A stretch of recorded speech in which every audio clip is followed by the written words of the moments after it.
విష్ణు సహస్రనామ స్తోత్రం 58వ శ్లోకం.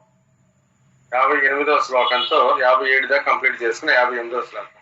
అమ్మ సత్యకళ్యాణి గారు ఉన్నారా? శివోహం గురువు గారు. 58వ శ్లోకం రెడీ చేసుకోండి, దాని గురించి మాట్లాడు. మహావరాహో గోవింద సుషేణ కనకాంగది గుహ్యో గభీరో గుహనో గుప్త చక్ర గదాధర. మహావరాహో గోవింద సుషేణ కనకాంగది గుహ్యో గభీరో గహనో గుప్త చక్ర గదాధర. బ్యూటిఫుల్. అమ్మ శైలజ గారు. శివోహం గురువు గారు. మహావరాహో గోవింద సుషేణ కనకాంగది గుహ్యో గభీరో గహనో గుప్త చక్ర గదాధర.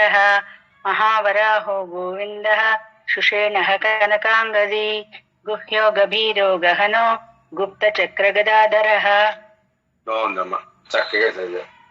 మిత్రలక్ష్మి గారు ఉన్నారు, చదువుతారమ్మా? లక్ష్మి ఉన్నా గురువు గారు. మహావరాహ గోవింద. ఒక్క నిమిషం గురువు గారు, పుస్తకం ఇప్పుడే తీసుకుంటూ.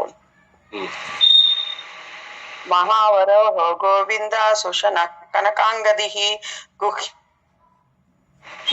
గహన గుప్త చక్ర గదాధర. మహావరాహ గోవింద సుషణ కనకాంగది గుహ్య కబీర గహన గుప్త చక్ర గదాధర.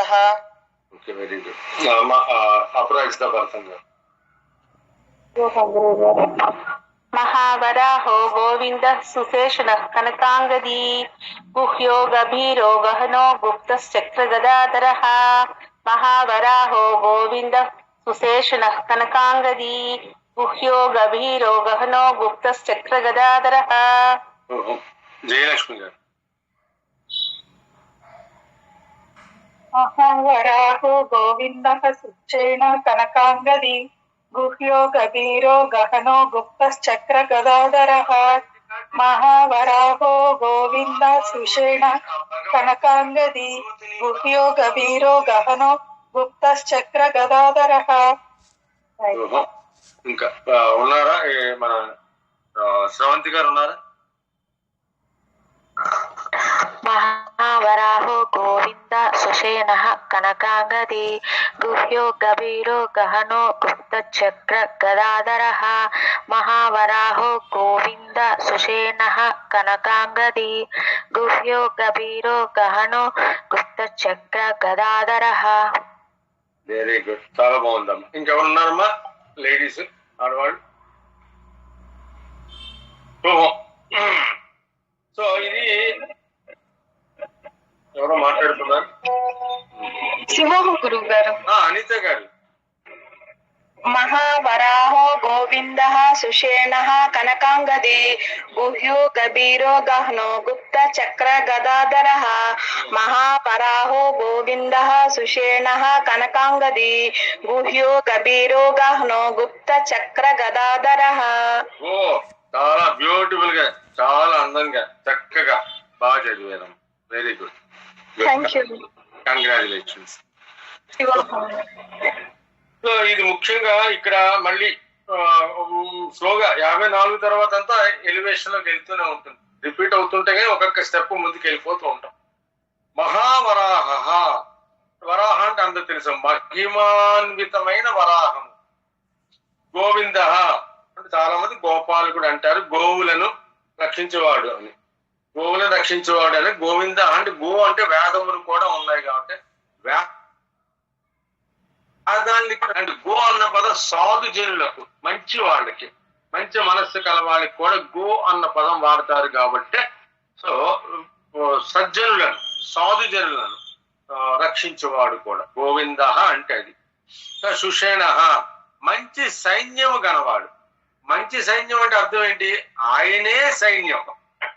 సో మంచి, అది అక్షరార్థం. సుషేణ అంటే మంచి సైన్యం గలవాడు అని మామూలు అర్థం. అతడే సైన్యం, అతడే సైన్యం. అందుకే అన్ని చోట్ల వ్యాపించి ఉన్నవాడు అతడే కాబట్టి అతడే మహాసైన్యం. సుషేణ. కనకాంగది, కనకాంగది అంటే బంగారు భుజములు. బంగారు భుజములు అంటే అర్థం ఏంటంటే ఆదుకునే భుజములు, ఆదుకునే చేతులు. ఆదుకునే చేతులు కలవు. అందుకోసం మనకి ఎక్కువగా కూడా మన భగవంతుడికి కానీ గురువు కానీ పూజిస్తున్నప్పుడు రెండింటికి ఎక్కువ విలువిస్తాం, పాదాలకి ఆయన ఇచ్చే చేతులు. పాదం అందరినీ కూడాను గురువుల్ని అనే ఎవరిని చూసిన పెద్దవాడు గురువుని కానీ ఎవరైనా పరమాత్మని కానీ విగ్రహాన్ని కానీ వాడు నమ్మకం విగ్రహం దర్శించడం పాదాల నుంచి దర్శనం చేసుకుంటారు. పాదాల నుంచి మొదలుపెట్టి మొహం దాకా దర్శనం చేసుకుంటారు, పాద దర్శనం అంటారు. గురువు గారిని చూసినా మనం ఏ పరమాత్మ యొక్క విగ్రహాన్ని చూసినా సరే పాదాల నుంచి చూడటం అనేది మనం మొదటి నుంచి కూడా సనాతన ధర్మంలో చెప్తున్నారు. సో పాదాలు. వెంకటరమణమూర్తి కూడా భుజములు గలవాడు, 2 చేతులు గలవాడు. ఒకటి సాధారణంగా ఒకటి వెంకటరమణమూర్తికి చెప్పింది అంటే వరదహస్తము, ఇంకోటి కటిహస్తము అంటారు. సాధారణంగా మిగతా చోట్ల విష్ణుమూర్తి లేదా విష్ణు చూసినప్పుడు ఆయనకి వరదహస్తము అభయహస్తం ఉంటుంది. ఇది అభయం. ఇలా ఉంటే అభయహస్తం అన్నమాట, ఇలా ఉంటే వరదహస్తం అంటారు. సో వెంకటరమణమూర్తికి ఇలా కూడా వరదహస్తం ఉండి ఇంకోటి కటిహస్తం అంటారు.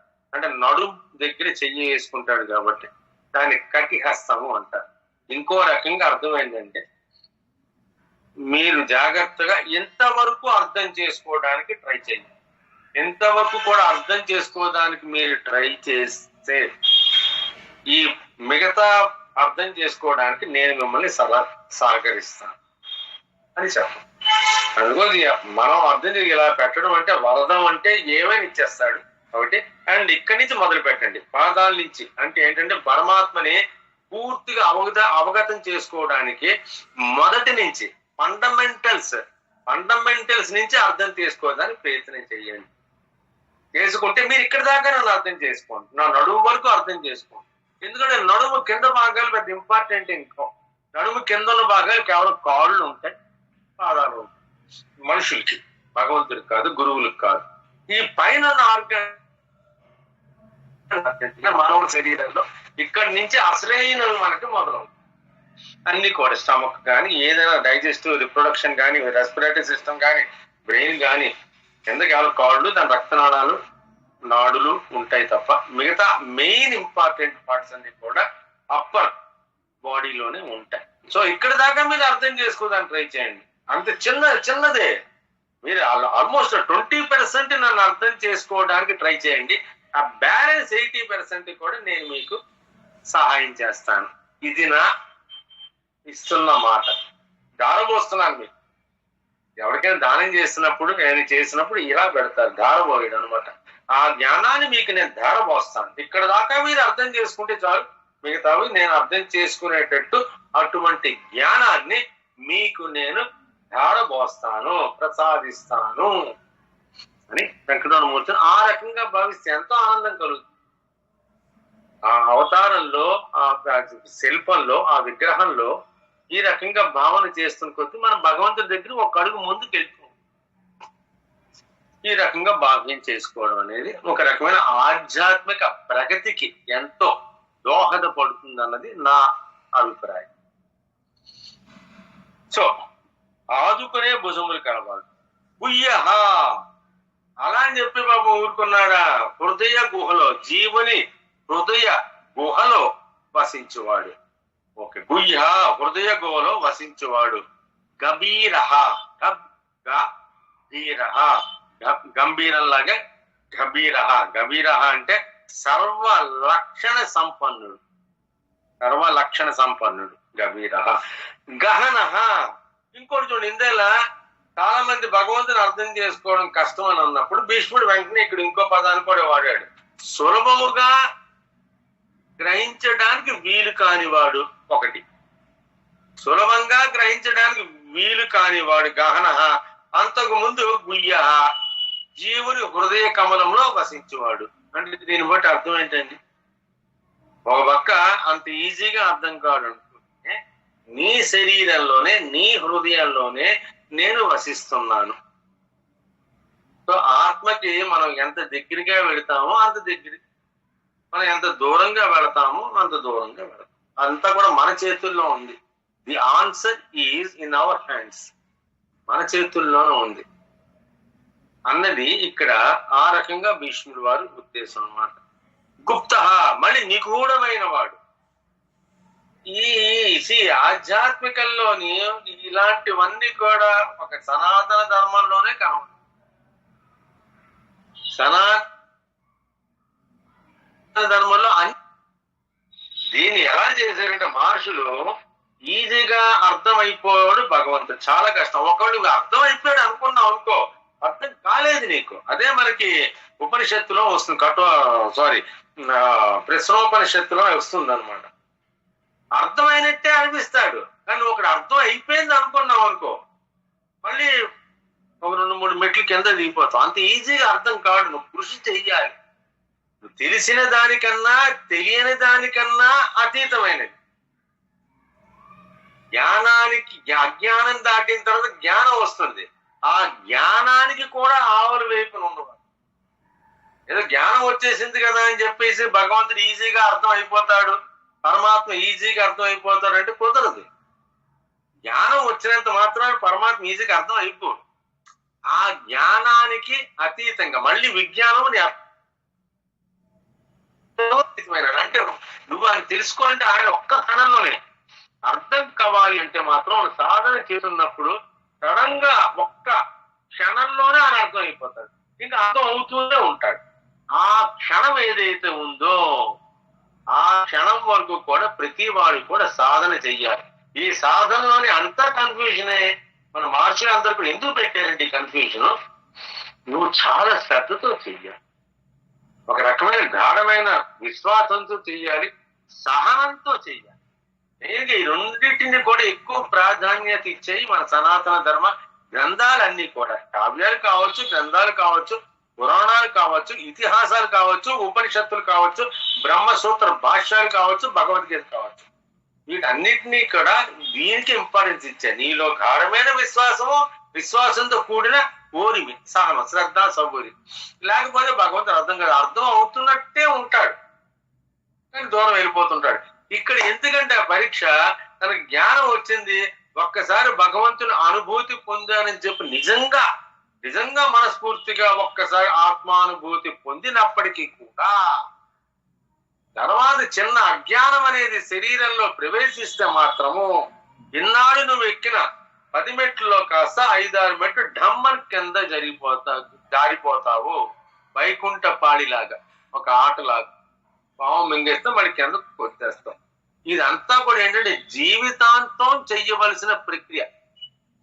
ఏదో నువ్వు ఈరోజు గురువు అయిపోయావు, తర్వాత సద్గురువు అయిపోయావు, తర్వాత యోగి అన్నది తను ఫీల్ అవ్వాలి. తను యోగి అనుకోకూడదు. యోగి అనేది అనుభూతి పొందాలి. పరమాత్మతో నేను నిత్యము 24/7 పరమాత్మతో నేను ఐక్యమై ఉన్నాను అన్న అనుభూతి ఈ యోగికి దానికి కలగాలి. బయట వాళ్ళని గుర్తించలేను యోగి నిజంగా పరిస్థితిలో ఉన్నాడో, నిత్యము భగవంతుడితో అనుసంధానంతో ఉన్నాడు అనేది బయట వాళ్ళు ఎవరికి తెలియదు, తెలియవలసిన అవసరం కూడా లేదు. ఎందుకంటే తను తాను ఉద్ధరించుకోవాలి. ఉద్ధరించుకోవడం కోసం ఎప్పుడు కూడా ఆయనతో అనుసంధానంతోనే ఉండాలి. అండ్ చెయ్యవలసిన కర్మలు, ఎందుకంటే ఒక మనిషి జన్మ ఎత్తాడు కాబట్టి, తాను ఈ లోకంతో ఉన్నాడు కాబట్టి చెయ్యవలసిన కర్మలు చేస్తూనే ఉంటారు. అందుకు ఇక్కడ 2 రకాలు ఉన్నాయి. చాలా మంది సద్గురులు ఎప్పుడు కూడా సన్యాస దీక్ష తీసుకున్నా సరే ప్రజల్లోనే తిరుగుతుంటే, అది శంకరాచార్యుల వారు, రామానుజాచార్యుల వారు అండ్ మధ్వాచార్యుల వారి పద్ధతి అదే.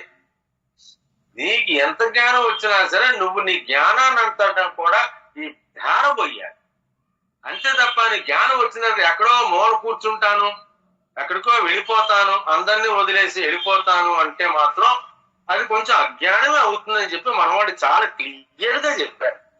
దానికి 2 కారణాలు. ఒకటి, నువ్వు సంఘానికైనా భయపడిపోవాలి. నువ్వు అంత దూరం వెళ్ళిపోతున్నావు అంటే ఒకటి సంఘానికైనా భయపడి నువ్వు వెళ్ళిపోతుండాలి, లేదంటే నీ సాధన తీవ్రతరం చెయ్యడానికి వెళ్ళి ఉండాలి. కానీ సాధన అక్కడ తీవ్రతరం అయ్యిందన్న విషయం నువ్వు గుర్తించిన తర్వాత నువ్వు ఏం చేస్తావు? భగవంతుడితో అనుసంధానం అయ్యావు, సంతోషం. హాయిగా తపస్సు చేసావు, తపస్సంపన్నుడు అయ్యావు, పరమాత్మతో నిత్యం ఐక్యంతో ఉన్నావు. తర్వాత నీ మినిమం రెస్పాన్సిబిలిటీ ఏంటంటే జన్మ ఇచ్చాడు కాబట్టి నీతో పాటు 10 మందిని చెయ్యాలి. అందుకోసం అక్కడి నుంచే శిష్య పరంపర అనేది కొనసాగింది. దీని యాక్చువల్ గా ప్రతిది కూడా మధ్వాచార్యులు కూడా శిష్య పరంపర, రామానుజాచార్య శిష్య పరంపర, శంకరాచార్యుల వారు శిష్య పరంపర ఇప్పటికీ కొనసాగుతున్నది. అంటే ఏంటంటే వ్యాసుల వారు కూడా శిష్య పరంపర. ఆదిగురు సదాశివ సమారంభం శంకరాచార్య మధ్యమం అస్మత్ ఆచార్య పర్యంతం వందే గురు పరంపరాం అనుకుంటే శ్లోకం ఉందన్నమాట. ఈ గురు పరంపర అనేది జరుగుతూ ఉంటుంది. ఎవరు అర్హులో వాళ్ళు డిసైడ్ చేసుకుంటారు, వాళ్ళకి ఇస్తూ ఉంటారు. దాంట్లో ముఖ్యంగా ఈ 3 పీఠాలు మాత్రం చాలా స్ట్రిక్ట్ గా ఉంటాయి ఏ విషయంలో వచ్చినా సరే. సో అందుకోసమే నేను అనేది ఏంటంటే నేర్చుకున్నది, తెలుసుకున్నది, సంపాదించింది ఏదైనా కావచ్చు, డబ్బైనా కావచ్చు, జ్ఞానమైనా కావచ్చు, డబ్బైనా కావచ్చు, జ్ఞానమైనా కావచ్చు, దాన్ని నువ్వు 10 మందికి పంచి పెట్టాలి. అట్లీస్ట్ ఈ శరీరంతో ఉన్నావు కాబట్టే. తర్వాత ఆ ప్రతి మహానుభావులు అదే పద్ధతిలో వెళ్ళారు. అది జ్ఞానమైన మార్గం. తన పని అయిపోయింది అని తనకు అనిపించినప్పుడు ఇంక శరీరాన్ని వదిలేసి ఇంకా వెళ్ళిపోవచ్చు. వీళ్ళందరూ కూడా అలాగే చేశారు. అది ఉత్తమమైన మార్గం అని చెప్పి భీష్ముడు కూడా చెప్పడం జరిగింది. సో అది నిగూఢమైన చక్ర గద దరహ అని దుష్ట శిష్ట రక్షణ కోసం చక్రము, దుష్ట శిక్షణ కోసం గదను ధరించిన వాడని అంటాం. చక్రము అంటే జ్ఞానానికి సంబంధించింది అండ్ గద అనేది అణిచివేతకు సంబంధించింది. సో ఎవరైతే ఆయన పూర్తిగా నమ్ముకుంటారో ఈ చక్రం అనేది ఒక రకంగా జ్ఞానానికి సంకేతం, ఈ గద అనేది అణిచివేతకు సంకేతం. సో ఈ 2 కూడా మనకు కావాలి. శంఖ చక్రాలు, గదలు మనకు ఎందుకంటే భగవంతుడికి ఆయుధాలు ఎందుకు పెట్టారంటే దాని వెనకాతలు ఒక ఎంతో అర్థం ఉంది కాబట్టి పెట్టారు. నువ్వు ఎప్పుడు ప్రగతి చక్రంలోనే వెళుతూ ఉండాలి. చక్రం ఏంటి అంటే ప్రతి గుడి పైన కూడా విష్ణుమూర్తి గుడి పైన చక్రం పెడతారు. ఇది ఎందుకు పెడతారంటే ప్రగతికి స్థితికారకుడు కాబట్టి. పూరి జగన్నాథ స్వామి ఆ చక్రమే 8 అడుగులు ఇది ఉన్నది, డయామీటర్ ఉన్నది.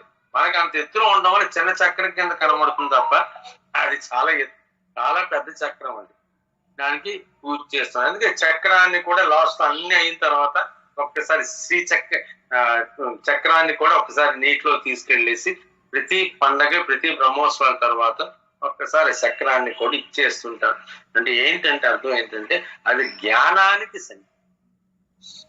ఈ గద దేనికి అంటే మనలో ఉన్న బయట వాళ్ళని జయించడం అనేది అది భగవంతుడు చూసుకుంటాడు. మనం ఫస్ట్ ఆఫ్ ఆల్ మన ఇంటర్నల్ గా ఉన్న శత్రువులు ఎవరైతే ఉన్నారో అరిషడ్ వర్గాలు కావచ్చు, ఈషణ త్రయాలు కావచ్చు, వీటిని మొదటి మనం జయించుకుంటేనే ఆధ్యాత్మిక ప్రగతి జరుగుతుందని చెప్పేసి ఇక్కడ దాని అర్థం ఉంది.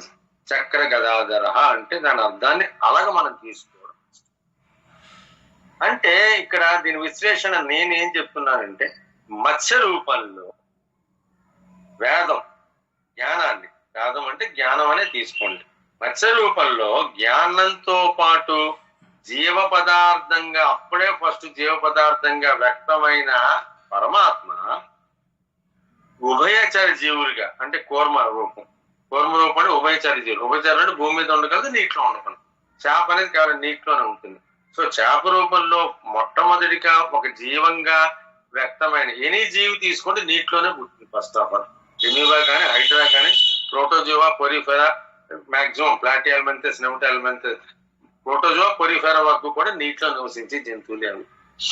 సో నేననేది ఏంటంటే ఈ మత్స్య రూపంలో జ్ఞానాన్ని ఉద్ధరించిన ఆ పరమాత్మ ఉభయచర జీవుల కూర్మ రూపంలో హలాహలాన్ని అంటే తెలుసుకునే విషయాన్ని దాని శివుడు ఏంటంటే హలాహలాన్ని అంటే ఇంద్రియాలు అండ్ మనలో ఉన్న అరిషడ్ వర్గాలు అవన్నీ కూడా విషయమే. దీనిలో అవన్నీ విషయమే. అందుకోసం శివుడికి ఆ సంకేతం ఎందుకు పెట్టారంటే నీలకంఠుడు అని చెప్పేసి అది ఇక్కడతో ఉంచాలి. అది ఇటుపక్క శరీరంలో ప్రవేశించి అలా అని చెప్పి బుర్రకి ఎక్కకూడదు. దాన్ని ఎలా చేయాలంటే ఏ నిమిషమైనా సరే దాన్ని ఉమ్మేదానికి సిద్ధంగా ఉంటాను. అది ఎట్టి పరిస్థితుల్లో శరీరాన్ని మత్తెక్కించకూడదు.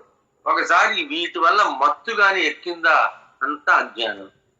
అరిషడ్ వర్గాలు కానీ వీటి వల్ల. అందుకోసం దాన్ని ఏం చేయాలంటే శరీరంలో ఉంచకూడదు, తలకి ఎక్కించుకోకూడదు, అందుకు కంఠంలోనే పెట్టుకోవాలి.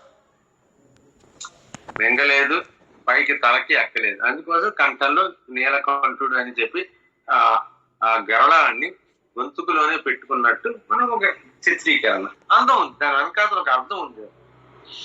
సో ఇంద్రియాలని, అరిషడ్ వర్గాలని కూడా ఆలాహలంతో పాటు ఐశ్వర్యాన్ని, లక్ష్మి కూడా పుట్టింది. కూర్మావతారంలో ఎప్పుడైతే మంత్రపర్థం చేశారో, కూర్మావతారం కింద ఉండి పైన చేశారో, ఒక విషయమే కాదు, ఐశ్వర్యం కూడా పుట్టింది. లక్ష్మీదేవి పుట్టింది, చంద్రుడు పుట్టాడు, ఐరావతం పుట్టింది, ఎన్నో పుట్టాయి. ఐశ్వర్యంతో పాటు కామ క్రోధ అరిషడ్ వర్గాలని, ఐశ్వర్యం ఉన్న చోట ఈ 6 కూడా వెనకాదలే పరిగెడుతూ ఉంటాయి. అలక్ష్మిర్మే నశ్యతామృణి శ్రీ సూక్తంలో వస్తూ ఉంటుంది. లక్ష్మీదేవిని చేస్తూ కూడా అలక్ష్మిర్మే నశ్యతామృణి, నాలో ఉన్న అలక్ష్మి అంటే ఇవి, లక్ష్మి అంటే ఆవిడ, అలక్ష్మి. వీటిని ఐశ్వర్యంతో పాటు వెనకాతలు వచ్చే కామ క్రోధాది అరిషడ్ వర్గాలని, మనోమయాన్ని, చంద్రుడు కూడా పుట్టాడు కదా, చంద్రుడు కూడా పుట్టాడు. ఆ క్షీరసాగర మొదలలో చంద్రుడు కూడా అక్కడికి పుట్టాడు.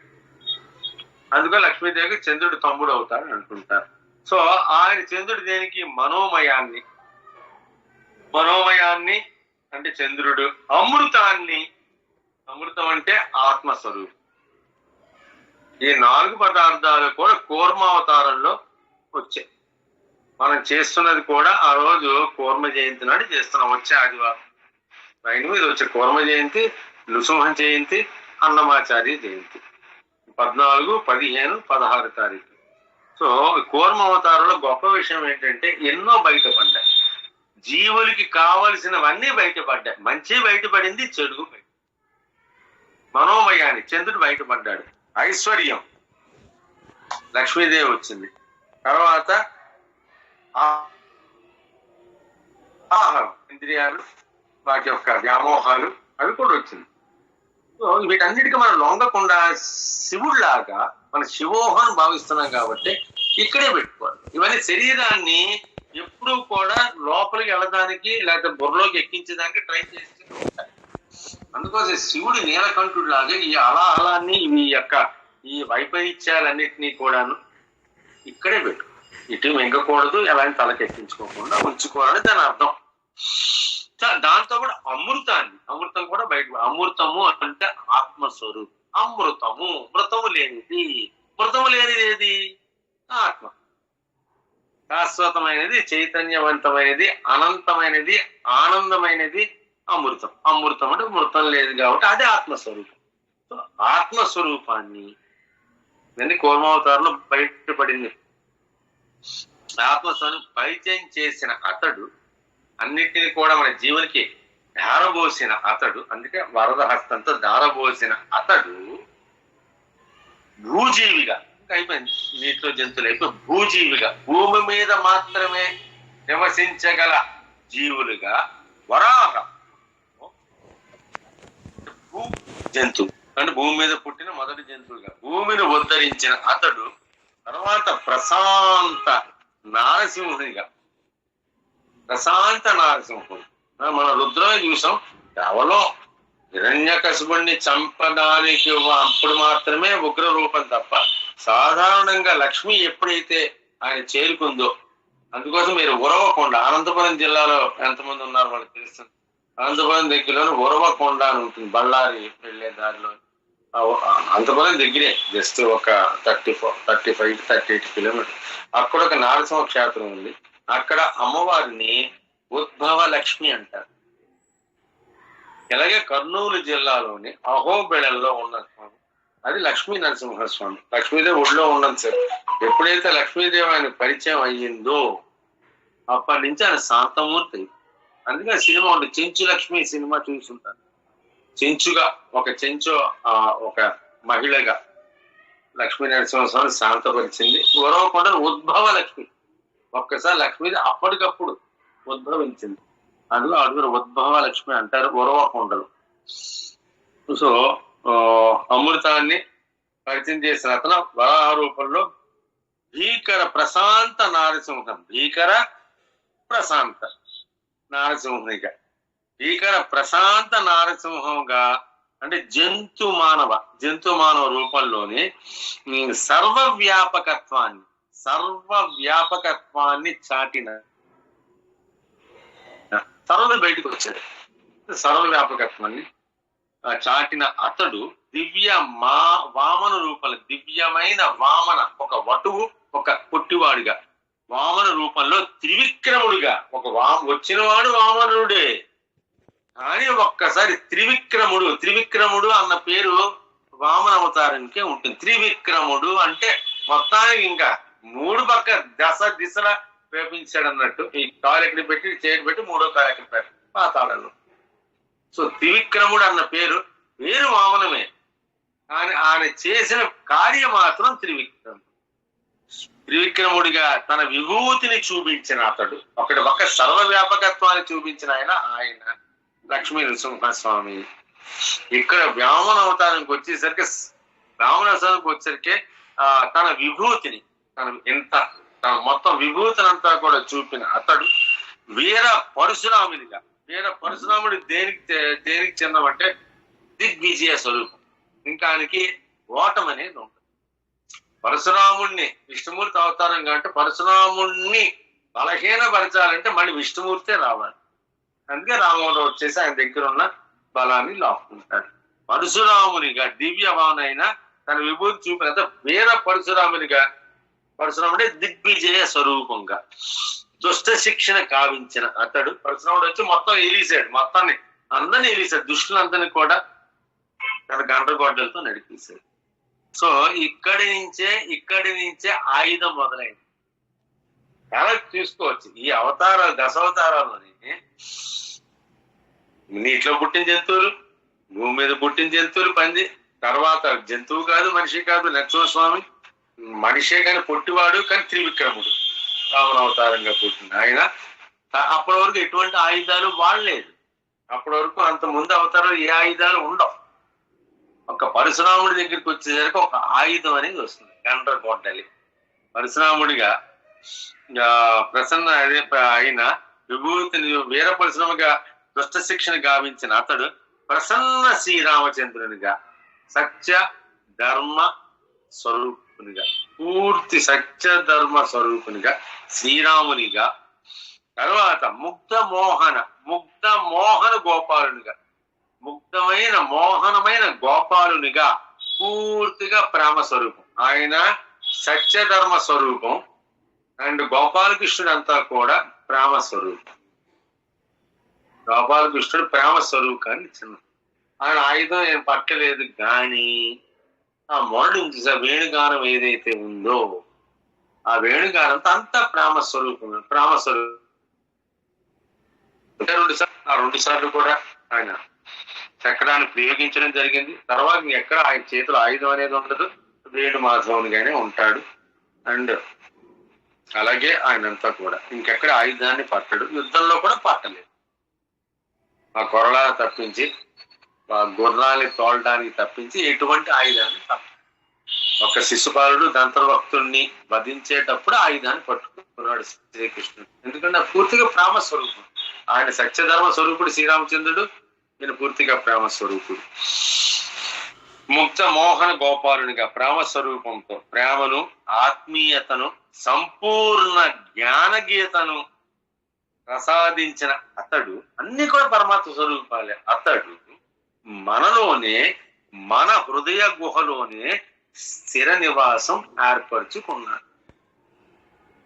ఇన్ని రకాలుగా వ్యక్తమైన పరమాత్మ ఇన్ని జంతువులుగా, ఇన్ని రూపాలతోని, ఇన్ని సత్యధర్మ స్వరూపునిగా, ప్రేమ స్వరూపునిగా, ఇన్ని రకాలుగా వ్యక్తమైన పరమాత్మ ఎక్కడున్నాడు అంటే లాస్ట్ భీష్ముడే ఉన్నాడు. నీ హృదయ గుహలోనే ఉన్నాడు, నీ హృదయంలోనే ఉన్నాడు, ఎక్కడా బయట లేడు. బయట నువ్వు వెతుక్కుంటూ నీకు బయట లేడు అనడం కాదు, అందరిలో ఉన్నాడు, అన్నింటా ఉన్నాడు. కానీ ముఖ్యంగా నీలో కూడా ఉన్నాడు అన్న భావన. ఎందుకంటే ఆ భావన నువ్వు, అందుకోసం నీ హృదయ గుహలోనే ఉన్నాడు. స్థిర నివాసం ఏర్పరచుకున్నాడు. చెప్పడం కూడా చూడండి, స్థిర నివాసం ఏర్పరచుకున్నాడు. అంటే ఈ శరీరం పోయినా పర్వాలేదు, ఇంకో శరీరం దాల్చినప్పుడు మళ్ళీ ఆత్మస్వరూపం నీ వెనకాతలే ఉంటుంది, స్థిరంగానే ఉంటుంది. నువ్వు కేవలం ఏదో బట్టలు మార్చుకున్నట్టు ఈ దేహాన్ని మార్చుకుంటున్నావు. ఈ దేహం వదిలేస్తున్నావు, ఇంకో దేహం ధరిస్తున్నావు అంతే తప్ప స్థిర నివాసంగానే ఉన్నాడు నీలో కూడా ఆత్మస్వరూపం. తన శుభ లక్షణాలన్నీ కూడా పరమాత్మకున్న శుభ లక్షణాలు అన్నీ కూడా మనం అనుకున్నాం కదా, భగవంతుడికున్న షడ్గుణాలు మనం అనుకున్నాం కదా. అలాంటి భగవంతుడికి ఉండవలసిన షడ్గుణాలు అంటే తన దివ్య శుభ లక్షణాలు, తన దివ్య గుణాలు శుభ లక్షణాలు అన్నీ కూడా జీవునికి ప్రసాదించేసాడు. ఐశ్వర్యాన్ని, జ్ఞానాన్ని అన్ని ఇంకా ఆయన యశస్సుని, కీర్తిని, తేజస్సుని అన్ని కూడా ఆయనకున్న 6 గుణాలు ఏవైతే ఉన్నా వీర్యాన్ని అన్నింటినీ కూడా మనకు ప్రసాదించేశాడు. జీవులకు ప్రసాదిస్తూ బాగా తెలిసిన వాడుగా వెనువెంటనే కనబడుతూ మాకు బాగా భగవంతుడు ఎలా ఉంటాడంటే చాలా మాకు బాగా తెలుసు అన్నట్టు ఒక్కొక్కప్పుడు కనబడతాడు. ఒక్కొక్కప్పుడు మాత్రం వెంటనే ఉండి దగ్గరికి చేరి ఆ వెంటనే దూరం అయిపోతూ, ఇది ఆధ్యాత్మికలో తెలుసుకోవాల్సింది. భగవంతుడు చాలా దగ్గరగా కనబడతాడు ఒక్కొక్క టైంలో. అనుభూతి పొందానంటే భగవంతుడిని ఈ గుడికి వెళ్ళంగానే నేను సాక్షాత్ ఆయనలో నేను రకంగా ఆత్మస్వరూపాన్ని చూశాను అన్న ఫీలింగ్ కలుగుతుంది. కాకపోతే ధ్యానంలో కలుగుతుంది, లేకపోతే పూజలో కలుగుతుంది. దగ్గరికి వస్తున్నట్టే ఉంటాడు, వెంటనే దూరం అయిపోతుంది. ఆయన దగ్గరికి రావడం అనేది జ్ఞానం, దూరం అవడం అనేది అజ్ఞానం.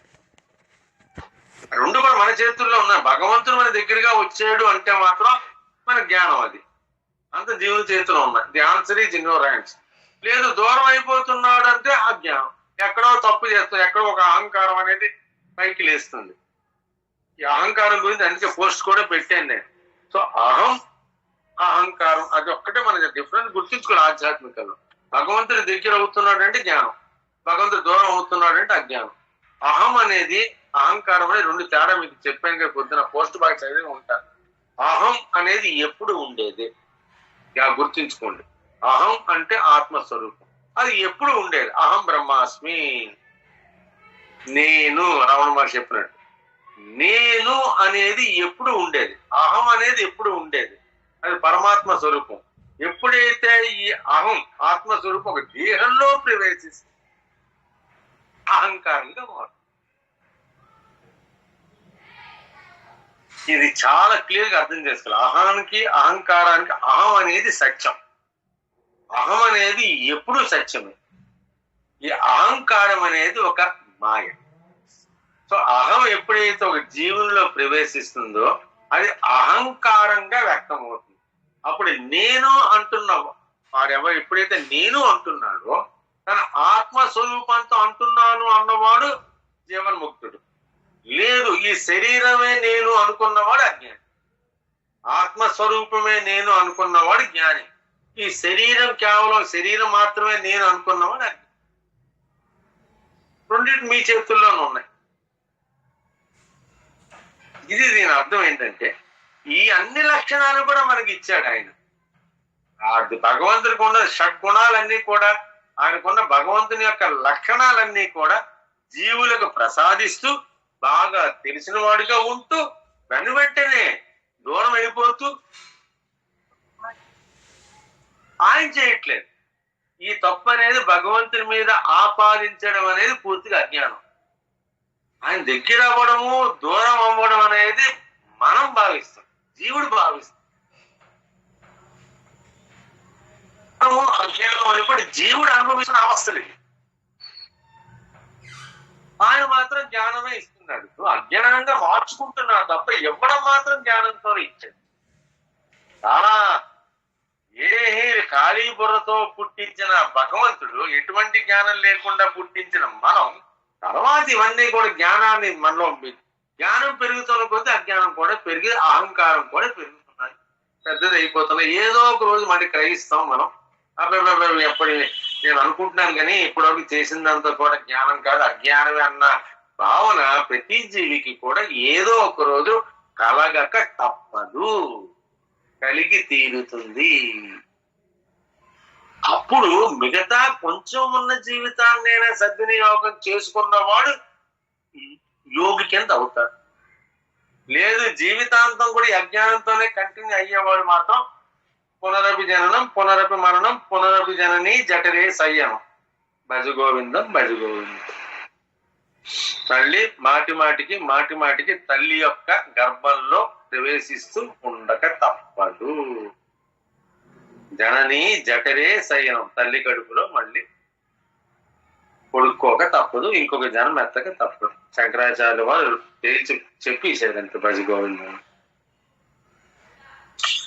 సో గ్రహించినట్లే అనిపించి వెంటనే కొత్త సంశయాన్ని కలుగు చేస్తూ, సంశయం అనేది ఒక ఛాలెంజ్. బ్రహ్మాండంగా ఉన్న రోడ్డు మీద సాధారణంగా హైవే మీద స్పీడ్ బ్రేకర్లు పెట్టరు, కానీ ఎక్కడైనా విలేజ్ అనేది ఒక క్రాస్ రోడ్ వచ్చింది, ఒక అడ్డ రోడ్డు వచ్చింది, ఒక గ్రామంలోకి వెళ్లే రోడ్డు హైవే నుంచి డివైడ్ అవుతున్న చోట కంపల్సరీగా స్పీడ్ బ్రేకర్లు ఉంటాయి. సో ప్రయాణం హాయిగా జరిగిపోతుంది ఎక్స్ప్రెస్ హైవేలో. కానీ అలా అని చెప్పేసి కొంచెం జాగ్రత్తగా కూడా చక్కని స్పీడ్ బ్రేకర్ దడ దడ దడ దడ. సో ఇది కూడా మనం గమనిస్తూ ఉండదు. సో వెంటనే కొత్త సంశయాన్ని కలుగు చేస్తూ ఎల్లప్పుడూ ఒక రహస్యంగా అనిపించే గుప్త పురుషుడు అతడు మనలోనే ఉన్నాడు. మళ్ళీ ఆ గుప్త పురుషుడు ఎక్కడో లేడు, మళ్ళీ మనలో మన హృదయ గుహలోనే ఉన్నాడు. కానీ బాగా వ్యక్తం అయ్యాడు, కానీ గుప్త పురుషుడిగానే ఉంటాడు. సో అజ్ఞానికి ఎప్పుడు కూడా భగవంతుడు గుప్త పురుషుడే, జ్ఞానికి ఎప్పుడు కూడా వ్యక్తమైన పురుషుడు. ఈ యావత్తు సృష్టికి అతడే పాలకుడు, అతడే సైన్యాధ్యక్షుడు, అతడే సేనాని, అతడే పోషకుడు, అతడే రక్షకుడు. అన్ని వేళలా తన సృష్టిని తాను సృష్టించిన దాన్ని అన్ని వేళలా తన సాదుకునేందుకు తన భుజములతో, అది క్రిందాలంతా ఇక్కడ వచ్చింది, తన సృష్టిని సృష్టించింది కాబట్టి తన సృష్టిని ఆదుకునేందుకు తన భుజములతో జ్ఞానాన్ని వెదజల్లే సుదర్శన చక్రమును. చెప్పండి ఇందానికి, చక్రం అనేది జ్ఞానానికి సంకేతం. జ్ఞానాన్ని వెదజల్లే సుదర్శన చక్రం, భగవంతుడు ధరించే చక్రం పేరు సుదర్శన. పేరులోనే ఉంది కదండి, దాన్ని భయపడిపోవాల్సిన అవసరం లేదు. ఎవరో భయపడిపోయారు తప్ప, శిశుపాలుడు తంత్రభక్తులు వీళ్ళందరూ భయపడిపోయారు తప్ప సజ్జలు భయపడి దాని పేరు సుదర్శన. బ్రహ్మానికి మంచి దర్శనం ఇస్తుంది. అది ఒక ఆయుధం అయినప్పటికీ కూడా ఎంతో అందంగా దర్శనం ఇస్తుంది. అంటే దాని పేరు సుదర్శన చక్రము. సుదర్శన అనే చక్రం. కౌముది గదను, భగవంతుడు ధరించే గద పేరు కౌముది. కౌముది గదను ధరించి అంటే అణిచివేస్తుంది, అవసరమైతే అణిచేస్తాను కూడా. ఎంత జ్ఞానాన్ని ప్రదర్శిస్తాను నేను, అణిచివేయడం కూడా అలాగే చేస్తాను. అంటే దేన్ని అణిచివేయడం అంటే మనలో ఉన్న అజ్ఞానాన్ని కూడా అణిచివేస్తానని చెప్తున్నాడు. నీకు ఇచ్చిన చక్రాన్ని వాడుకో, సుదర్శన చక్రాన్ని వాడుకో.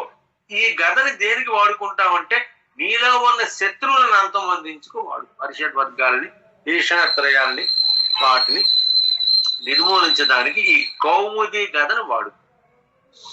సో కౌముది గదను ధరించి సత్య ధర్మాలను కాపాడే సుషేనుడతడు. సుషేనుడు సైన్యాధ్యక్షుడు. ఎంత చక్కగా చెప్పాడు. పాలకుడు, సేనాని, పోషకుడు, రక్షకుడు, సుషేనుడు, ఇవన్నీ కలిపి కూడిన సుషేనుడు అతడు. అటువంటి సత్య పురుషుణ్ణి, అటువంటి సుషేణుణ్ణి తనలోనే అనుభూతి పొందడం అనేది జీవుల ముందున్న లక్ష్యం. జీవులు దీని గురించి ఆలోచించారు. అటువంటి సుషేణుణ్ణి తనలోనే అనుభూతి. మిత్రులారా, ఎంతవరకు క్లారిటీ వచ్చింది? క్లియర్ గా అర్థమైంది. ఈ శ్లోకాన్ని చాలా క్లియర్ గా చెప్పడం జరిగింది భీష్ముడు. చాలా ఒక లెవెల్, హై లెవెల్కి వెళ్ళిపోతుంది. జ్ఞానాన్ని చెప్పండి, ఎవరు అడుగుతున్నారు? చాలా చక్కగా అర్థమైంది స్వామి. దశావతారాల గురించి కొంత అవగాహనే ఉంది ఈ శ్లోకానికి ముందు. మీ విశ్లేషణతో చాలా చక్కగా మనలో ఉన్న ఇంద్రియాల గురించి, కామక్రోధాల గురించి, హర్షడ్ వర్గాలు, మనోమయం, ఆత్మస్వరూపం, ఇలాగ అక్కడి నుంచి మొదలుపెట్టి చిట్ట చివరికి ఆయనే పాలకుడు, రక్షకుడు, సేనాని, పోషకుడు అని అంతా చెప్తూ ఇంత శక్తివంతుడు ఆత్మస్వరూపంగా నీలోనే ఉన్నాడు, ఇలా చూసుకునేవాడే జ్ఞాని. అది మర్చిపోయి భగవంతుడు ఎక్కడో ఉన్నాడు, సరదాగా ఇప్పుడు మనకు కష్టం వచ్చినప్పుడే కనపడతాడు, అప్పుడే తలుచుకునేవాడిని ఈ విధంగా మనం పిలవచ్చు. చాలా చక్కగా అర్థమైంది స్వామి. ఈ రోజు మాత్రం మాకు సూచన అద్భుతంగా ఉంది స్వామి. చాలా సంతోషం, చాలా సంతోషం బాలాజీ గారు. ఇదంతా కూడా మన విశ్లేషణ బట్టే ఉంటుంది. ఇవన్నీ అవతారాలు, వీటి వెనకాతలు జాగ్రత్తగా విశ్లేషించుకుంటే ఎప్పుడు కూడా జ్ఞానాన్ని సుదర్శన చక్రాన్ని మనం వాడుకోవాలి. ఈ చక్రం చాలు మనలో ఉన్న శత్రువుల్ని అంతమొందించడానికి. కౌముది గదకి పెద్దగా అవసరం ఉండదు. ఒక్కొక్క చోట విష్ణుమూర్తి సుదర్శన చక్రంతోనే పద్మంతోనే దర్శనమిస్తుంటాడు, ఒకప్పుడు గదతోనే పద్మంతో దర్శనమిస్తుంటాడు, ఒక పక్క శంఖము చక్రంతో. శంఖం అంటే నాదం, ఓంకారం, ఓకే ప్రణవనాదం, ఓకే. సుదర్శన చక్రం శంఖ చక్రాలతో దర్శనమిస్తుంటాడు. వెంకటరమణమూర్తి పైన 2 హస్తాలు కూడా శంఖ చక్రాలు ఉంటాయి, ఎందంతా వరద హస్తం. అది చూడు ఎంత బ్యూటిఫుల్ ఆ రూపాన్ని. ఎందుకంటే ప్రజలు అంతలాగా భగవంతుడిని పూజిస్తున్నారంటే తెలుసుకోవాలి. అంటే శంఖ చక్రాలు, మిగతా 2 వచ్చేసి వరద హస్తం, కటి హస్తం. పిక్కిలేరు రూపం వెంకటరమణమూర్తి, చాలా పిక్కిలేరు రూపం, ఎంత అర్థవంతమైన రూపం. దాన్ని విశ్లేషణ చేసుకుంటాం. కృష్ణావతారాల్లో ఇవన్నీ పక్కన పెట్టేస్తాడు. ఒక వేణు మురళిని పట్టుకుంటాడు, వెనకతలు ఆవును పెట్టుకుంటాడు. దత్తాత్రేయులు వచ్చరికి బ్రహ్మ విష్ణు మహేశ్వర స్వరూపంగా ఆయనకున్న 6 చేతుల్లోని కూడా మాలా కమండల ధర కరపద్మ యుగ్మే మధ్యస్థ పాణియుగ్నే డమర త్రిశూలే అస్వస్థ వృద్ధ కర్యోగ శుభశంఖ చక్రే నమామితం అత్రవర్జం భుజ షట్క యుక్తం. ఇది దత్తాత్రేయుల వారి స్వరూపం. బ్రహ్మదేవుడికి ఉండవలసిన ఆయుధాలు కమండలము, జపమాల. మధ్యలో శివుడికి ఉండవలసిన ఆయుధం త్రిశూలం, డమరకం. ఆయన విష్ణుమూర్తికి ఉండవలసిన ఆయుధాలు శంఖము, చక్రం. ఇది దత్తాత్రేయుల వారు 3 తలలతోని, 4 కుక్కలతోని, 8 మద్యంతో నిండిపోయిన కుండలతోని, 16 మంది అతివలతోని, 16 మంది ఆడవాళ్లతోని, 32 మాంసకాండాలతోని, మాంసం ముద్దలు ఎక్కడ చూసిన మాంసకాండాలతోని,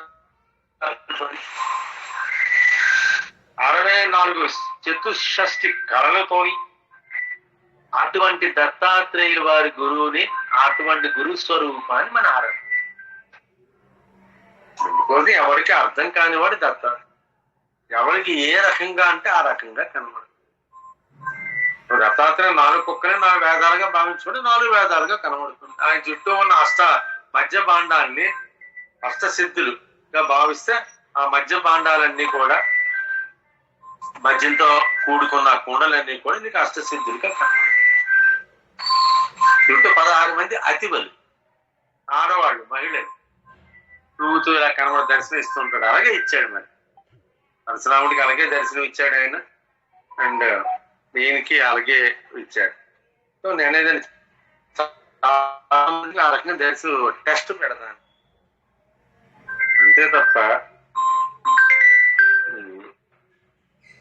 సో నేను అనేది ఏంటంటే ఈ రకంగా గురు స్వరూపాన్ని ఊహించుకున్న వాళ్ళు ఎంతో ఇదిగా బాగుంటుంది.